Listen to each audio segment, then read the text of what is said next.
여러분 안녕하십니까? 윤석열 대통령이 내년도 정부 예산안을 설명하기 위해 국회를 찾아 시정연설을 했습니다. 재정 적자를 줄이겠다는 입장을 유지하면서 서민, 취약층을 위한 지원을 강조했습니다. 지난해 연설과는 달리 전 정부에 대한 비판은 없었고 이재명 민주당 대표를 비롯한 야당 의원들과 먼저 인사를 나눴습니다. 김민창 기자입니다.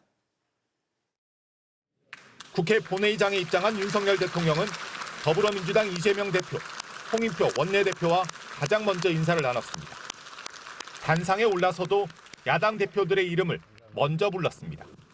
함께해 주신 이재명 더불어민주당 대표님, 이정미 정의당 대표님, 김기현 국민의힘 대표님. 시정연설은 물가와 민생 안정이라는 국정 운영 방향 설명으로 시작됐습니다. 내년도 예산안은 작년과 마찬가지로 재정 적자를 줄이는 건전 재정 기조임을 재확인했습니다. 물가 안정에 대외적으로는 국가 신인도를 유지하는 데 매우 중요할 뿐 아니라 미래 세대에게 감당하기 어려운 빚을 넘겨주지 않기 위한 것입니다. 지출 구조 조정으로 확보된 23조 원으로는 취약계층 보호에 쓰겠다고 약속했습니다. 기초수급 가구에 생계급여비를 더 주고 한부모 가족, 다문화 가정 등의 양육비와 활동비도 늘리겠다고 했습니다. 윤 대통령은 교육, 노동, 연금 등 이른바 3대 개혁 가운데서도 연금 개혁에 대해서는 임기 내 완수하겠다는 의지를 보였습니다. 지난해 연설과는 달리 전임 문재인 정권이나 야당을 비판하는 내용은 없었는데 윤 대통령이 빼라고 지시한 것으로 전해졌습니다. 지금 우리가 처한 글로벌 경제 불안과 안보 위협은 우리에게 거국적 초당적 협력을 요구하고 있습니다. 힘을 모아주시기를 부탁드립니다. 27분이 넘는 연설 동안 국민의힘과 국무위원들은 여러 차례 박수를 보냈습니다. 야당은 박수를 치지 않았습니다. 진보당 의원 한 명만 손팻말로 반대 의사를 표했을 뿐 신사협정에 따라 야당의 손팻말이나 야유는 없었습니다. 윤 대통령은 연설이 끝난 뒤에도 야당 의원들과 먼저 악수를 나눈 뒤 의원석을 향해 허리 굽혀 인사하고 본회의장을 빠져나갔습니다. MBC 뉴스 김민찬입니다. 오늘 시정연설에 앞서 윤석열 대통령은 여야 대표를 만났습니다. 민주당 이재명 대표와 공식적인 대화를 나눈 건 윤 대통령 취임 이후 사실상 처음이었습니다. 이어서 김민영 기자의 보도입니다.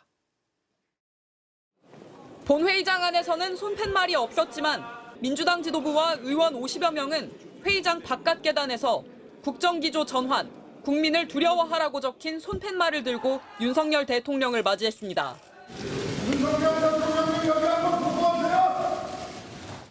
별다른 반응 없이 국회의장실로 향한 윤석열 대통령은 김진표 의장 및 여야 대표들과 사전 환담을 가졌습니다. 이재명 더불어민주당 대표와는 취임 이후 사실상 처음 공식 대화를 나누는 자리였습니다. 윤 대통령은 국회 협조를 부탁드린다고 말했고 이 대표는 민생과 경제가 어렵다며 국정기조 전환을 요청했습니다. 정부 각 부처들이 지금까지와는 좀 다른 생각으로 현장에 좀 더 천착하고 좀 정책이나 예산에 있어서 좀 대대적인 전환을 해주시면 좋겠다는 말씀을 드렸습니다. 연설 이후 이어진 원내대표, 상임위원장들과의 간담회와 오찬.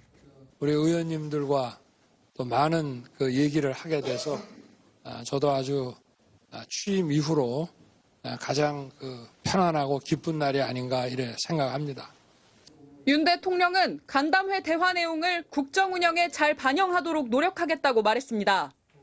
여야는 대통령과 국회 간의 소통을 위한 뜻깊은 자리라고 평가하면서도 대통령의 잇따른 거부권 행사 등 협치에 대한 아쉬움을 표한 야당과 국민을 위한 통합을 강조한 여당의 입장은 달랐습니다. 대통령님께서 국회를 좀 존중해 하는 문제, 그다음에 야당과 협치하는 문제에 대해서 상당히 아쉬움이 큰 부분도 있습니다.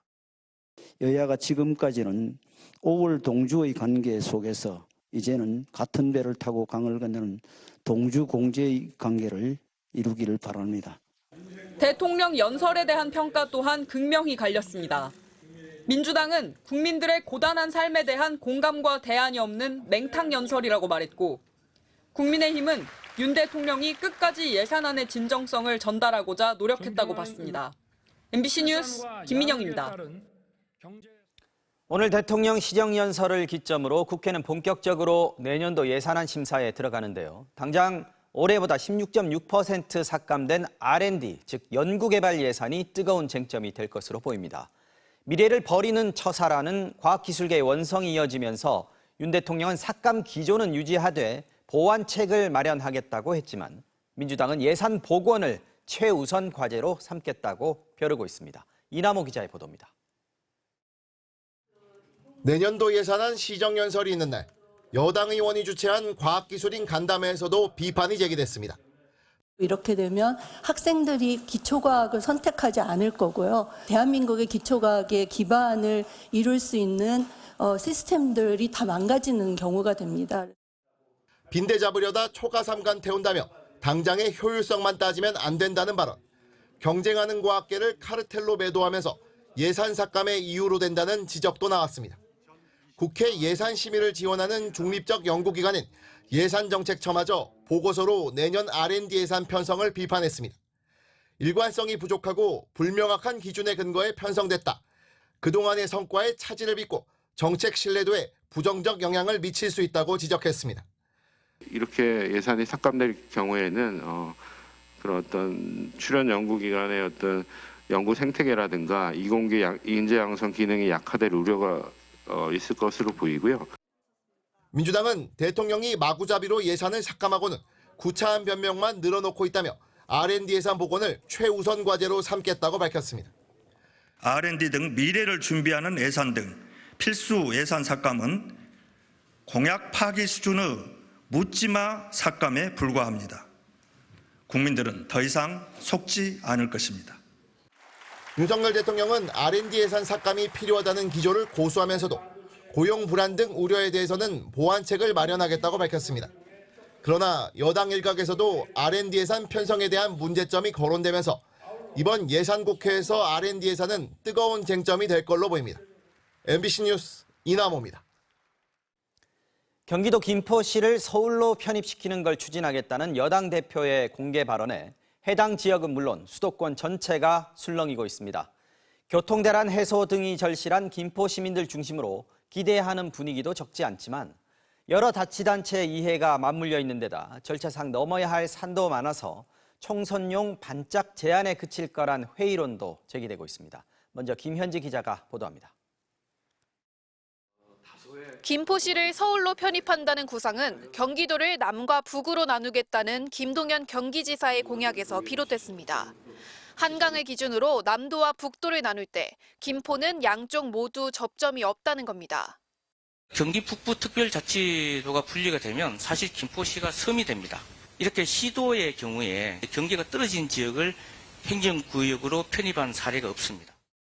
또 서울로 출퇴근하는 인구가 많고 60년 전 양동면과 양서면에 서울 편입 전례도 있다는 게 추진의 명분입니다. 당론으로 밀어붙인다는 여당의 적극 공세에 일부 시민들은 벌써 기대감을 나타냅니다.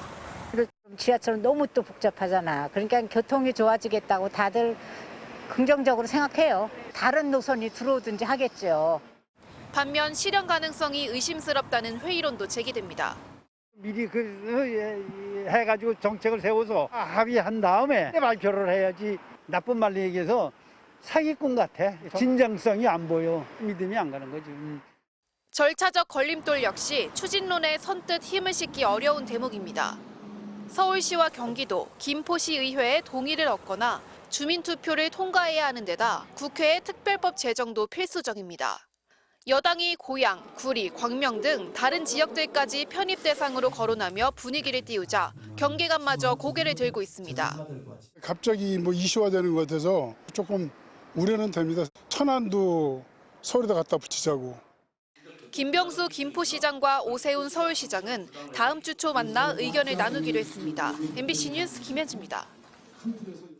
국민의힘은 김포에 이어 구리, 하남, 광명 등 다른 수도권 시군에 대해서도 이참에 주민들의 뜻을 묻지 않을 이유가 없다며 이른바 메가시티 서울 구상을 구체화했습니다. 민주당은 포퓰리즘 정치라고 반발하면서도 한편으로는 고심하는 분위기입니다. 손하늘 기자가 취재했습니다. 김기현 국민의힘 대표는 김포시의 서울 편입 방침을 재확인했습니다. 서울 주변 도시의 경우에 주민들의 의사를 존중해서 생활권과 행정 구역이 일치되도록 하는 것이 우리 국민들을 위한 길이다. 이참에 구리, 하남, 광명 등의 의견까지 물어 서울을 메가시티로 만들자는 구상도 나왔습니다. 특히 김포시를 중심으로 또 서울 주변에 있는 구리, 광명 같은 시를 중심으로 논의가 많이 되지 않을까 싶어요. 생각됩니다. 방법론도 구체적으로 제시했습니다.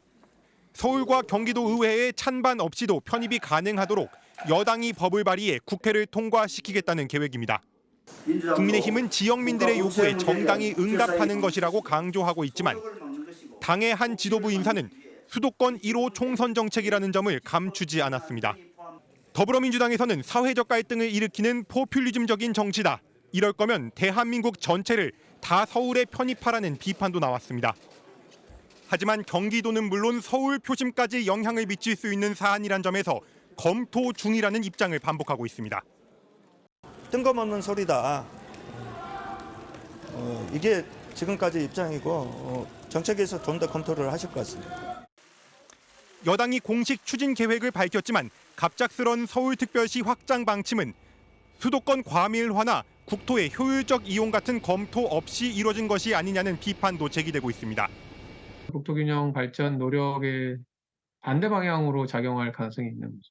수도권의 경쟁력 강화를 위해서 메가시티를 하겠다고 하면 그거는 광역지자체 간의 협력과 통합을 통해서 해야지. 여당 내에서도 서울 강북 지역 출마 희망자들로부터는 허울뿐인 서울로서 받는 역차별이 더 큰 지역들이 있다. 김포를 서울에 편입한다고 총선 승부수가 되겠느냐는 반발도 나왔습니다. 대통령실은 아직 입장을 낼 단계가 아니라면서도 논의 과정을 주시하고 있습니다. MBC 뉴스 손하늘입니다.